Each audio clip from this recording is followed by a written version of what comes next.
Hey everyone, welcome to the Red TV. I'm Steve, joining you from Columbia Airport. Yeah, yesterday's vlog was meant to be last video, but A, we've got a little bit of time to kill here at the airport, and B, a couple of pieces of breaking news that I thought I'd have a little chat with you. So yeah, this should be the final video from America, but you never know.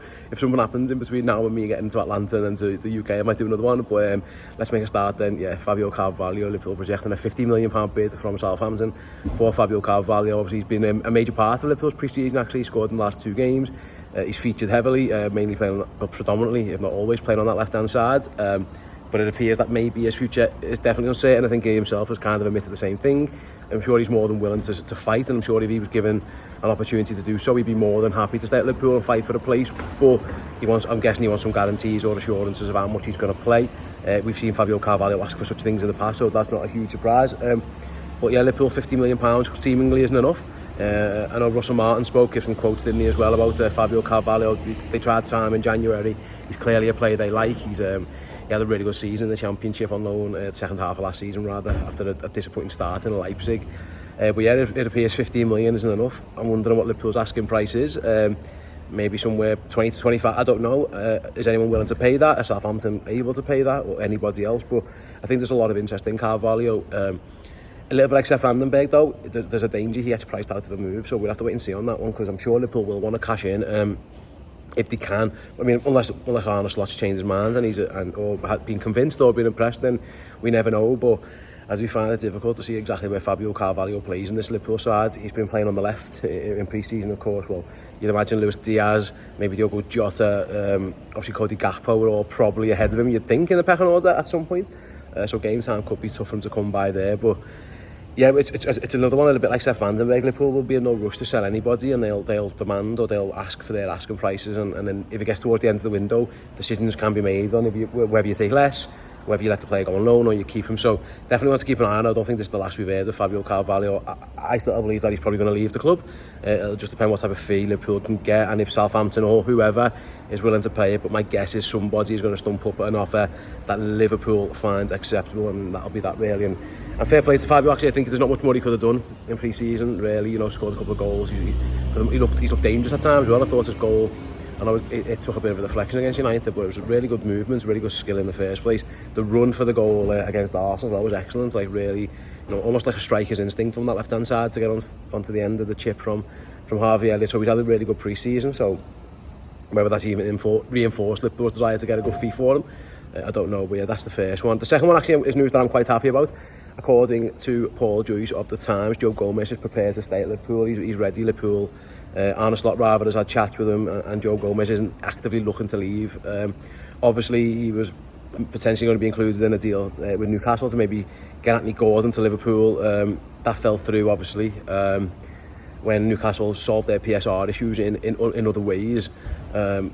So that deal collapsed, but obviously there's been some report about Joe Gomez's future. Maybe there's reports that he's considering his options and things like that. Well, according to Paul Joyce, who's back, he obviously Paul's had a break after the Euros. Well, he's back, and according to his reporting, Joe Gomez is happy to stay. Now there might be a price that he sold at, and we'll soon find that out in due course if there is one. But for now, it looks like he's happy. I'm delighted, actually. I'm delighted Joe Gomez is going to stay. I think he's a really good player. 12 months ago, or maybe a couple of seasons ago, I was ready to let go. I was thinking it just isn't working for me. Just completely bereft of confidence. He just looks like a shot of him for myself. I was thinking maybe all the injuries I've just finally caught up with him, and the lack of games and in and out the side has really done him in.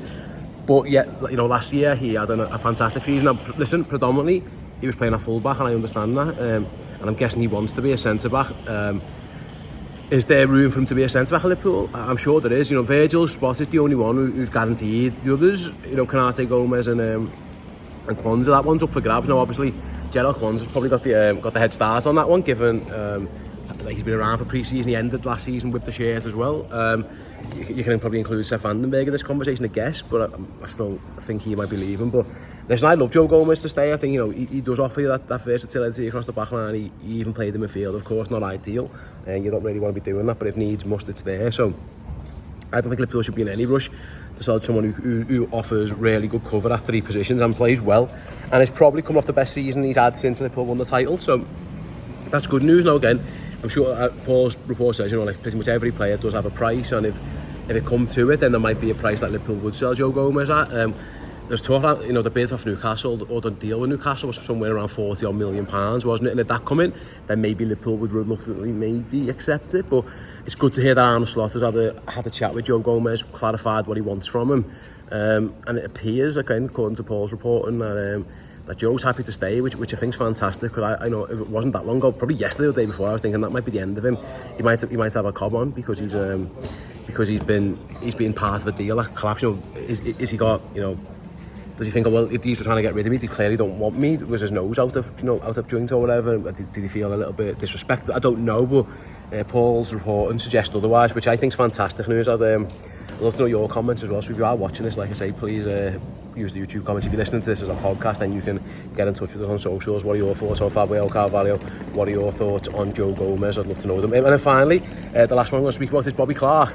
Liverpool rejected offers apparently for Bobby Clark. It's interesting that he said, I think most of the reports that Liverpool would rather him go out on loan than sell him, but if someone's going to buy him, they're going to have to pay €12 million.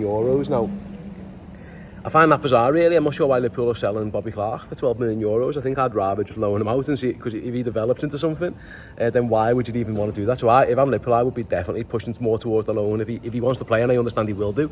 He's an ambitious lad and he got some good minutes last year, but you know, he's been injured for a while as well, hasn't he? And there's a lot going on there. So I hope Liverpool loan him. I hope they don't sell him. But because 12 million, I feel like, what's the point, really? Unless there's some type of buyback option or clause or something, then that's how it goes. But yeah, obviously Pep Landers wanted him in, over at Salzburg, I think I'm right in saying, and other clubs are interested in them as well. So I hope that one, if it happens, is a loan and not a permanent sale. Again, I'd love to know your thoughts on that one. But yeah, keep an eye on the future of Bobby Clark. I'm guessing, this flies everywhere. As we get home, more news might come in terms of incomings and outgoings. You know, in terms of outgoings, there's lots going on. Vandenberg and Carvalho. I mentioned there, you've got Bobby Clark. Owen Beck's future maybe is still in doubt, whether that's a loan or a sale. You look at the likes of Wataru Endo as well. We'll see where we're at with Gomez, like I said before. So plenty of outgoings, incomings hopefully. Again, the only real name we're hearing is Anthony Gordon. And I don't know at this point. I feel far-fetched. I don't know. It appears like Liverpool would like him. It appears like he would like to join Liverpool. But you know, Newcastle obviously in no rush to sell.